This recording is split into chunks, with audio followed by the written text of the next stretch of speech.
the BizBlend Podcast, where business meets mindset and the future of work comes alive. I'm your host, Sana, and today's conversation taps into something we have all felt, that moment when technology feels more like a burden than a blessing.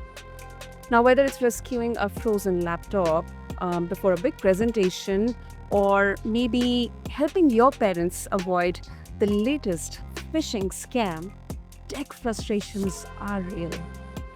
But what if human led support, not bots, is the next billion-dollar opportunity lying out there? So today I'm joined by Andrew Bolton, a Harvard-trained financial strategist who traded Wall Street and AI startups for a mission that feels deeply personal and aligned. He's now the CEO and co-founder of Tech Rescue, which is a company redefining tech support with one simple but powerful idea. And what's that? Real humans helping real people anytime, anywhere. And Andrew's bold. Trust me, listeners. He's sharp and he's here to tell us why scaling trust, not just technology, might be the most important business move we make in this tech heavy, tech dominated world. So, whether you are leading a company, managing a family, or you're just tired of playing IT at home, this conversation is for you. So, with that, Andrew, welcome to the show, and it is an honor having you with us. Thank you so much for having me. It's a pleasure to be here. Okay. Of course, before we talk about the topic, Andrew, from Wall Street to AI startups and now running Tech Rescue, what was that aha light bulb moment for you that made you realize that human led tech support was the gap worth filling? Um, the aha moment didn't exactly happen immediately. Okay. Um, it came about when my father came into the kitchen one night when I was speaking to my mother and having coffee that he didn't know how to forward an email. Now, my mother and I have been, helping my grandmother with Facebook and posting and likes and, all this for her for the past, couple years now. And when my Okay. father came into the kitchen and asked how to forward an email, I looked at him and I said, "How do you not know how to forward an email? Like, you've been around since the computers started. Like, how do you not know how to forward an email?" And he got frustrated and walked away. And I called after him. I said, "No, Dad, I'll help you." But when I came back, I said, "There's got to be something out there that, there has to be something." And my mother and I looked on our phones and there was nothing there. There literally was nothing out there that had a call center that you could call.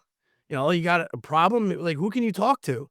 And we looked online and, some of my main competitors are out there, but they have Mhm. libraries of YouTube video how-tos.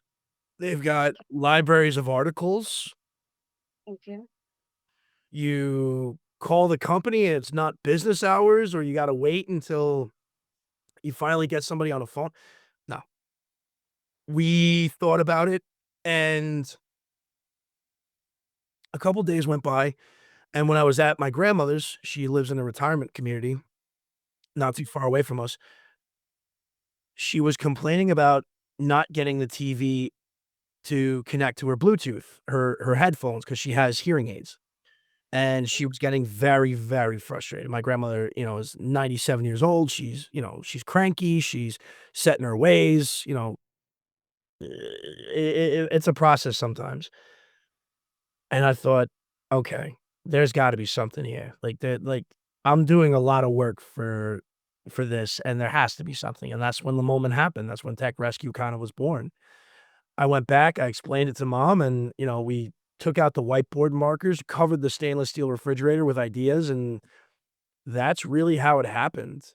Is we realized that there's this need that people have as humans, as a society. We want to interact with each other. And what I think what has led to my business exploding is we have looked at people as account numbers, not people. And yes, we get approached all the time about AI. They can optimize our company by 30%, by 12%, by 18%. Optimizing people makes them feel just like a number. And what we're seeing in the marketplace right now is that people are tired of being considered a number. They want to be treated when you call. And where we're finding that correlation matches is when we look at the high end sector of retail. The experience you get from, let's say, a Louis Vuitton or a Cartier or a Tiffany's experience is going to be a lot different than you have with JCPenney, because the Mhm. experience that you have with the customer, with the help, with the people there. Yeah. That's where we had the connection, and we went, "All right." And when we started growing and we brought on a board of advisors and a board of directors, I was told something interesting. "We are offering a premium, we are a premium." And I said, "Help is not premium." 911, you don't have to pay per minute for 911. And we cultivate our business with a culture of empathy and caring. Every call that we have is a hot call. Every call. I don't want to hear interviews with people on good phone calls. Good phone calls are easy to do. I want to hear somebody frustrated. I want to hear somebody tired. I want to hear somebody at wit's end because they can't get the thing that they want to work. Those are the calls that you're going to be taking at Tech Rescue. And what's important is on the second page of our standard operating procedure, our SOP, is every call is somebody's most important someone. Mm. That's that is the ideology that we take at Tech Rescue. Every call is somebody's most important somebody, because Mhm. somebody signed them up for our service. Somebody signed them up to be taken care of. And that's what we're doing. We're taking care of your family. I treat your mother the way that I would treat my mother. And I don't care what call is coming from, where it's coming from, who it's calling in. You sign up for us, I will treat your family like they were mine. And if there's a problem that can't be fixed or can't be solved, I will call. I will be the one on the phone to take care of it. Because in a world that has become too focused on optimization and trying to create efficiencies, we've forgotten the most important thing in business is our customers. That is true. That is right. We've forgotten them. We have I myself find myself getting frustrated and just enraged. I'm sitting on the phone for 20 minutes with my car insurance and, one for English, two for Spanish. I now gotta hit 5 for this department or 6 for that department, and then I gotta wait. And then the person that I do get on the phone 20 minutes later can't help me, so they're gonna now transfer me over to Yeah. Some other department. it. We have forgotten what we're doing. We've forgotten what we're doing. We have made business business, and we have forgotten that we're taking care of people.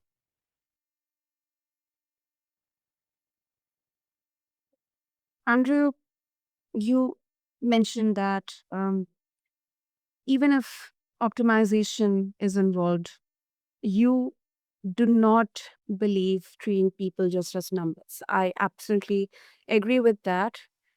But then you have experience of Wall Street. How does that tie into this? Because I don't know per se, but Wall Street, when we hear about it, when we think about it, it's all about numbers and stocks and everything related to money and numbers. So how does that experience fit into this? Well, you have to look at the pragmatic standpoint of a business. You have to be able to be objective. That's Mhm. first and foremost. You have to be objective. But where your objective can then be tailored based off experiences, right? So I specialized in derivatives. I was a financial and technology derivatives broker and trader. Um, Okay. I was one of the bad. I was one of the bad guys. I would sell calls on the downward cycle. I would force stocks to come down to be able to hit my calls, and then ride the stock on the way up. I sent people into tailspins. I used to make people, I used to laugh on the trading desk, uh, Mhm.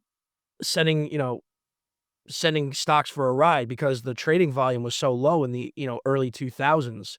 After the Mhm. crash in 2008, the trading volume was so low, you know, Mhm. one individual trader with enough blocks could send a stock in any direction they really wanted to if you had enough firepower. Mhm. If you can take the attitude of knowing how the market works and knowing how business in itself operates, you can strategically place yourself in a good position where you can cultivate a culture that is customer central, right? Mhm. Mhm. The thing that I learned at grad school and starting my own business is you may not make as much money, but you will never be poor doing right by people. You'll never go Mhm. broke.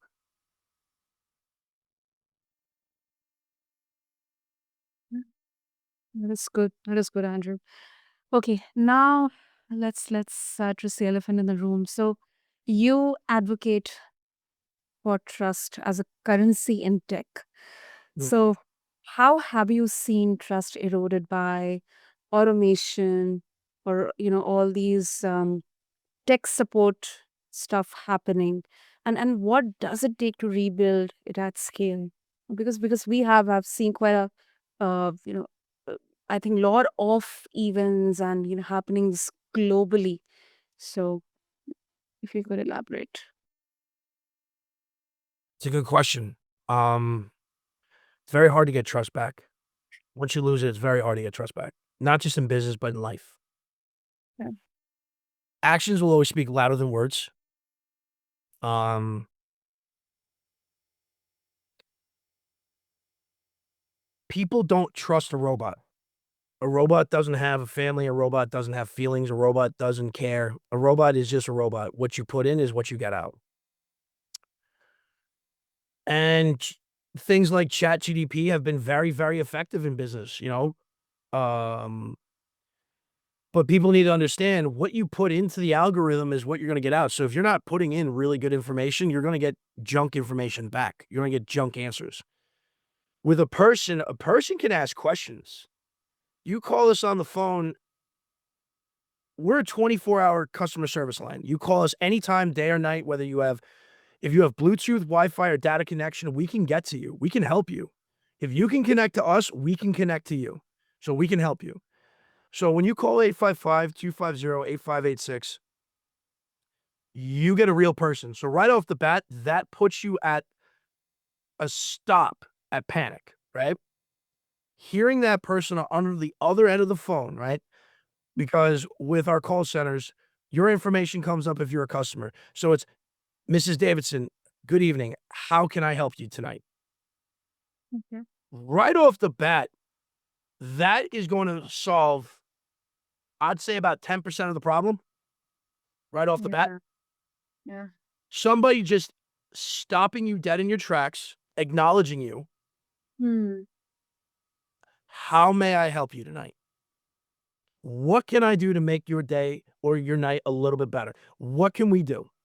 Well, now you have somebody who is open to solve a problem. That's what we first start off with. Let's calm them down. That's step number one. We can't do anything if you're screaming. I mean, that's anything in life, right? Firefighting, EMT, earthquake, whatever. You're not gonna get anything accomplished if you're panicking or you're overly emotional. Right. So that's part of our job is we put out a fire. How can we help you? Simple, easy, and it's so effective. And once you do that, you build that trust. You cultivate that relationship with that person. And when you're building trust in this highly technology world, having that little nugget in your pocket going, you're the person that people call when there's a problem, you're the go-to solution, speaks for itself. Now it's your job as a business to make sure that you don't lose that trust in your with your consumers. You have to maintain it at all times. Right. That's right. And how different is it from your competitors? You mentioned that they do have all the how to do videos, or the kind of lot of resources and library out there. But what exactly Tech Rescue is doing differently from their competitors? Well, I want them to keep doing what they're doing because you put out libraries of videos and articles and PDFs. You ask me who's reading 3 pages. Mm-hmm. So IKEA, perfect example, right? Yeah. When you're tired and frustrated on putting these pegs and the screws into weird holes and things, what do you do? If you get overly frustrated, there's not really anybody you can call. You've got videos on YouTube, but you really don't No. want that, do you? You want somebody to do it. You want somebody to fix it. You're frustrated. You got an Allen key, a screwdriver, and a hammer, and your bookshelf looks like a teepee. You got parts everywhere, things are missing, and it looks nothing like the picture. That's frustrating. What are you doing? Y- y- You feel like you're lost. Yeah, can be. Exactly. Exactly. And that's a piece of furniture. Now deal with technology. Your iPhone won't connect to your laptop. Your Bluetooth won't connect to your gaming console. We get calls now about seniors about video games. Seniors are making up over 13% of the gaming community online worldwide. There's an estimated $8 billion more flowing into the video gaming industry from seniors in the next 7 years That is surprising. because seniors are engaged in much more activities because one, the pandemic showed us that there's a lot Mm. more that we can do at home, right? So you can get a PS4 used for $200. You can get a 65-inch plasma screen TV from Walmart for less than $300. So, for an online subscription, a TV, and a video game for all under $600, $700, you as a 50, 60, 70-year-old person can connect with kids and fellow fellow video game enthusiasts all over the world. There's a YouTube channel with a, senior, retired Vietnam sniper. He's one of the Mhm. best players in whatever video game he's playing. Fortnite. He's one of the best players in it. He's a retired sniper. He's taking everything he learned from the military and applying it into the video game, and he's untouchable. Those are hard skills learned, but he's now able to interact with people all over the world. He's now been able to establish a community, establish a whole new identity for himself, and he has a second wind of life. These are beautiful scenarios in situations that we at Tech Rescue love to hear because this is adapting to a whole new world, and I love it. There's the ability for our customers to adapt in whole new ways, but they won't do that unless they know that they have somebody they can trust in their corner, and that's where Tech Rescue comes in. That is a great value prop, Andrew. And talking about your services, I mean, before we wrap up, so uh, they protect seniors from scams and help parents also safeguard their kids online. So, how does Tech Rescue balance empowerment with protection? Especially in emotionally charged tech situations. As you described in the previous answer.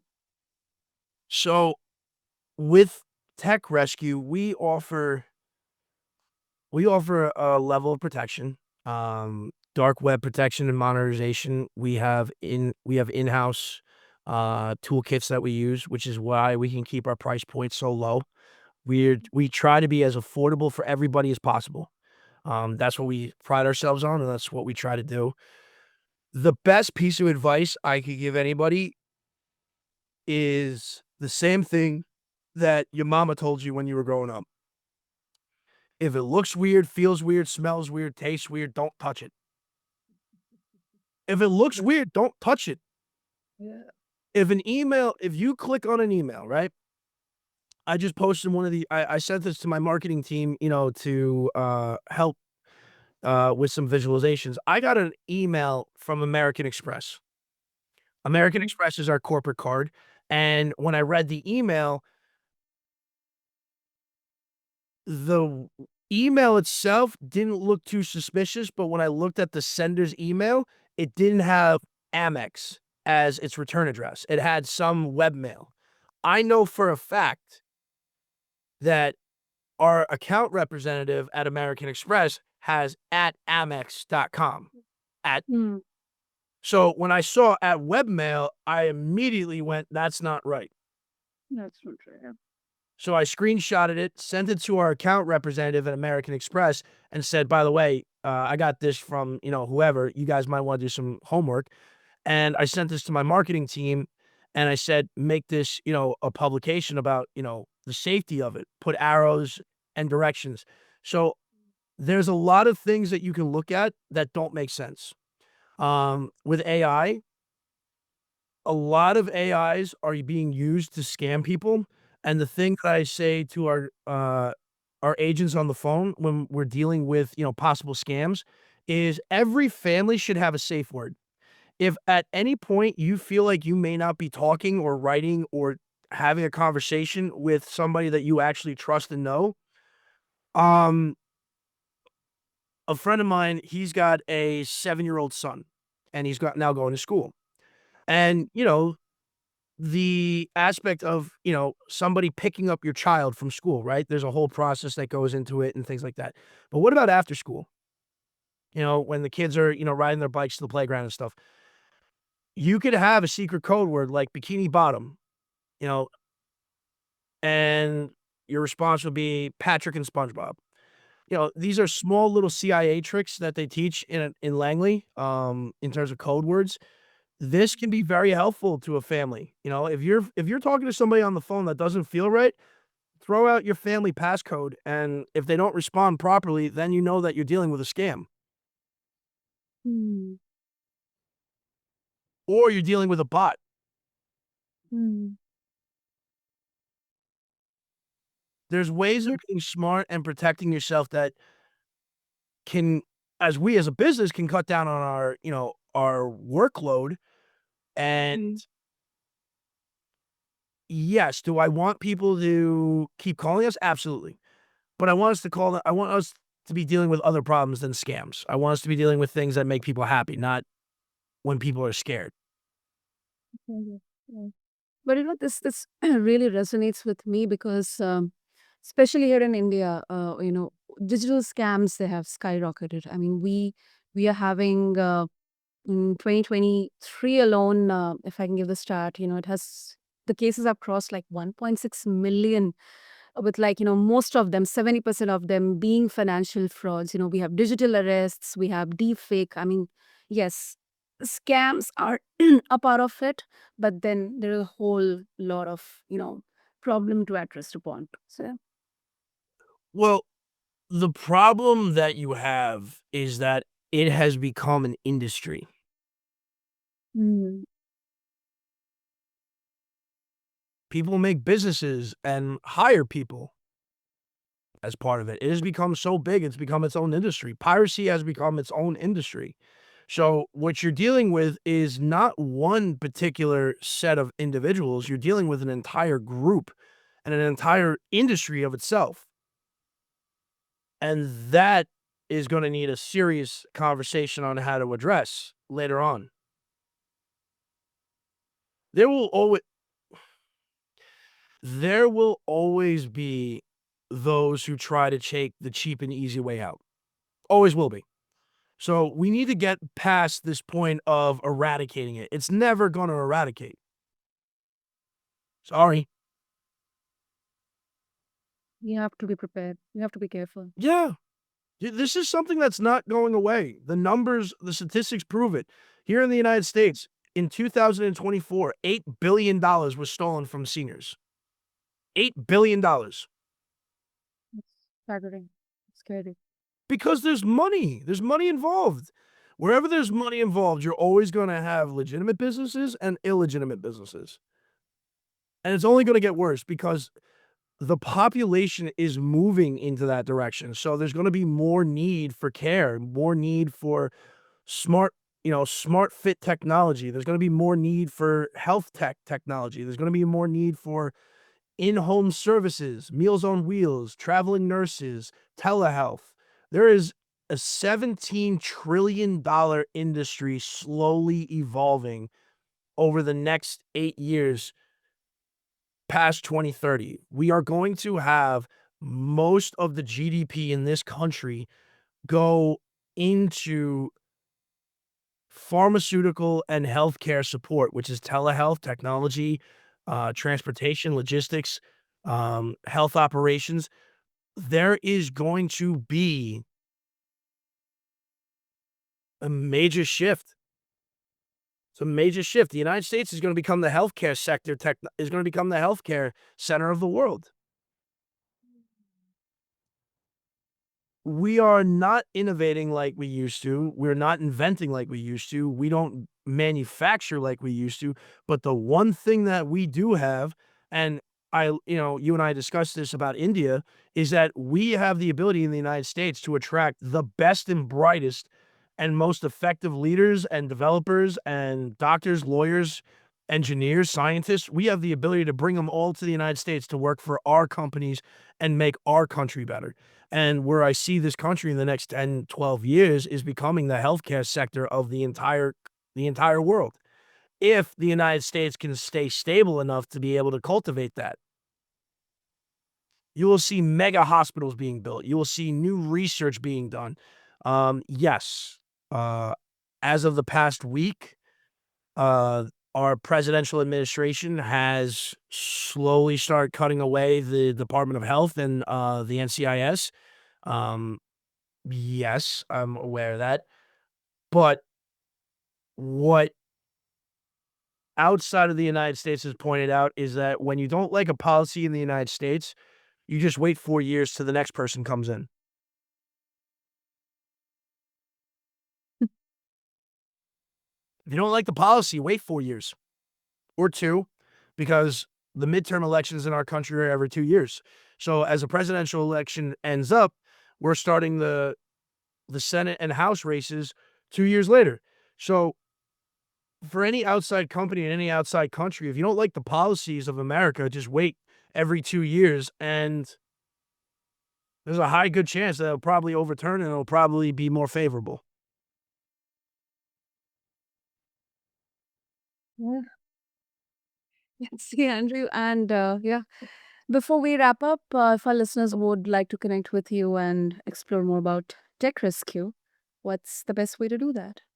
Well, you can call our 1-800 hotline 24 hours a day at 855-250-8586, or visit us at www.techrescue.io. Our social media pages are all connected there, so you can look at our articles. You can, you know, take a look at what we've done, where we're going. I truly believe that there is a real demand for human interaction. I think everybody is tired of the screen. Um, even in the even in the dating culture. In the dating culture, we're finding statistic numbers is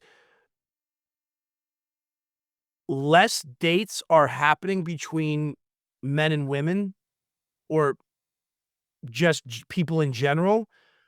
But what we're finding from psychology today is that although date numbers are dropping and relationship numbers are dropping, there is this overwhelming growing number statistically of people who want to connect with other people.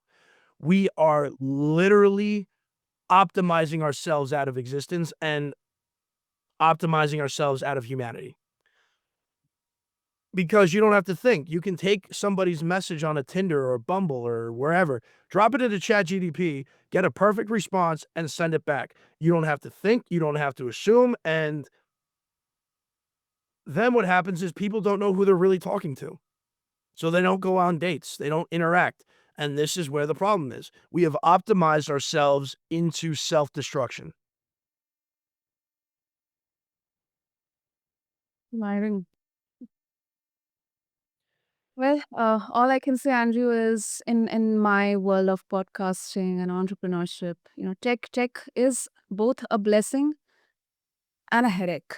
It But is. uh, I absolutely appreciate that you are emphasizing on bringing back the trust, which definitely is the missing piece in so many digital interactions today, whether it's dating or it's tech or it's finance or real estate or anything out there. Well, I mean, look at business over the past 20, 30 years. What you'll find on a trend line is that, yes, over the past 30 something years, business has expanded in double digit, triple digit numbers. Yes, I will agree with that. But look at the retention rate on on customer retention. How many customers are we actually keeping? How many customers are actually returning? The problem with companies like, let's say, Hulu and Disney Plus and Netflix and Amazon is they were so busy buying up all this content. And if you don't know what I'm talking about or you're not following along, turn on Netflix tonight and try to find something that you wanna watch. You will spend an hour on Netflix just searching for stuff before you even pick something. Why? Because you're not listening to your customers. You're throwing things at an economy of scale that doesn't need an economy of scale. Storytelling is not an economies of scale kind of thing. It's either it's good writing and it's a good story or it's not. And just because you buy everything in sight and slap it on your website as an option doesn't mean you're making a better product. It just means that you're offering more. And the numbers are showing it. Netflix is having a subscription problem. Hulu, Disney Plus, all of them are having a subscription problem. Why? Because they think just because you buy everything and slap it on there means that you're understanding your customer. You don't understand your customer. You don't listen to them. No, they don't. And if you don't believe me, look at their numbers. This is the part that I love about math. You can't lie with math. Right? Yes, you can change the denominator. You can skew the numerators a little bit, but at the end of the day, the numbers are not gonna lie to you. Disney is a perfect example. Now, I'm not looking to get political on it, but if we look at the numbers of Snow White, right, the new release, $157 million out the door, and you barely broke 50 back. That should tell you that the consumer that you are selling to doesn't want what you're selling.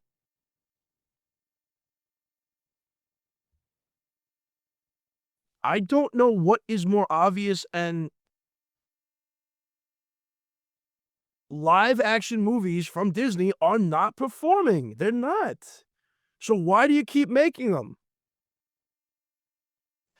This is what I mean as a business. You have to listen to your customer and know what you're doing. Your customer will tell you what they want. Right. That's right. And this is 101. This is business 101. This cannot be different for any particular generation or an era. No, This irrespective of the timelines. It's timeless. That's the timeless fundamental. G, for example, right? Blizzard Games. Rockstar Games is going to have a problem. What they're talking about is charging people for Grand Theft Auto, which is going to be supposedly one of the biggest games that have ever hit the world in terms of its scalability using AI to constantly change the game, right? Yep. Rockstar Games is talking about charging people per usage of its game. Because obviously, if you pay, let's say, $75, $80 for the game, well, there's a lot more to the game than $80. That's the math in their head, right? We're going to charge you per week or per hour or per data that you're using our game. All right. Okay. That's fine. You will make a lot of money very quickly because the subscription model and a use model is very effective. You will make a lot of money. I'm not denying that. But you are going to blow off your foot with a double barrel shotgun.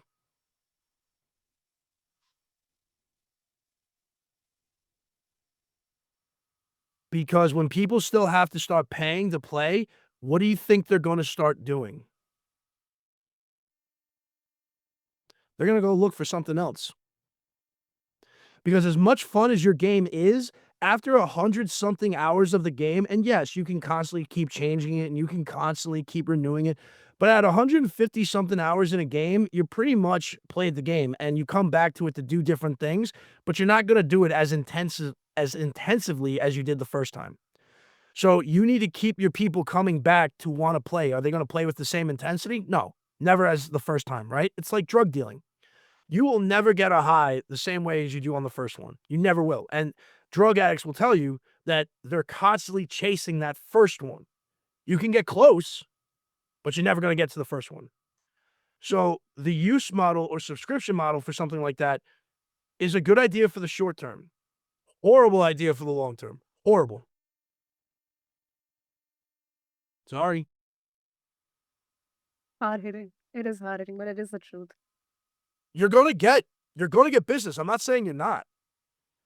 But if you think the consumer, the American consumer, who is bombarded constantly with new and different things, is going to then resubscribe $50 for another 100 megabytes or $100 for an extra set of 1,000 megabytes or 1 terabyte of data to go on play your game again, you might get one hit, you might get two hits. But there's NBA 25 coming out. There's NFL 25 coming out. There's MLB 25 coming out. They're talking about a new Dark Knight series coming out. They're now talking about a new Star Wars Old Republic video game coming out. They're talking about a whole different things coming out. What separates you from those games that are going to have another 150, 160 hours of playtime? You are constantly competing against the next biggest, best thing. And you want to make people keep paying. You want to make people keep paying for that. Okay. I think your customer base is going to tell you a different story, but I'm not a multi-billion-dollar gaming industry, so I'm just a small local tech support guy. But I can promise you that ain't going to go the way you think it is. Great, great, Andrew. Well, this has been really, really eye-opening, and thank you, Andrew, for bringing not just insights, but really hard-hitting insights. And uh, But what I want to leave your audience, the one thing I can leave your audience with is this. Over our conversation is, if you're wondering why your business isn't doing well, look at how you're treating people versus how you want to be treated. Are you doing what everybody else is doing, or are you making somebody who walks into your store, who goes to your website, have a good day?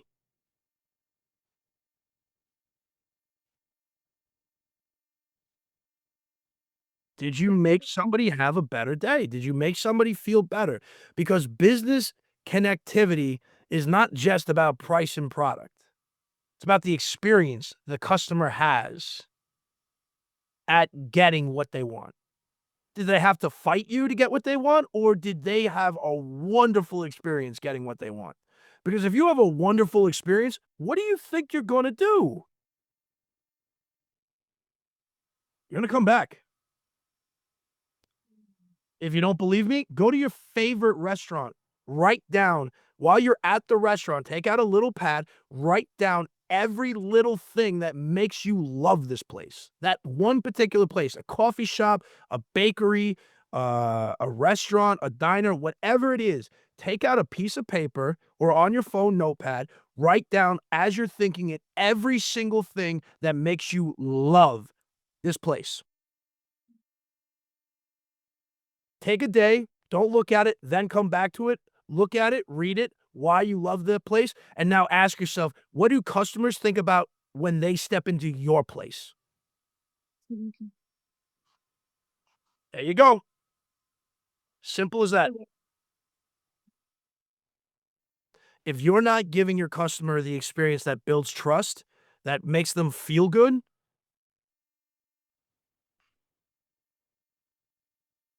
sorry, it, you're not doing justice to your customer. You're not doing justice to your business. You're not serving your business. Think about how think about how somebody else makes you feel, and then think about how you make your customers feel, and you will see the staggering difference between the 2. Absolutely.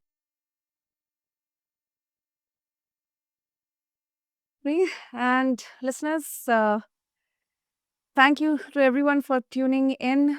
I would encourage all of you, irrespective you are into business or not, just think about the insights, the questions raised here today in this conversation. And until next time, that's what is curiosity. So stay curious and stay human. Thank you. Thank you.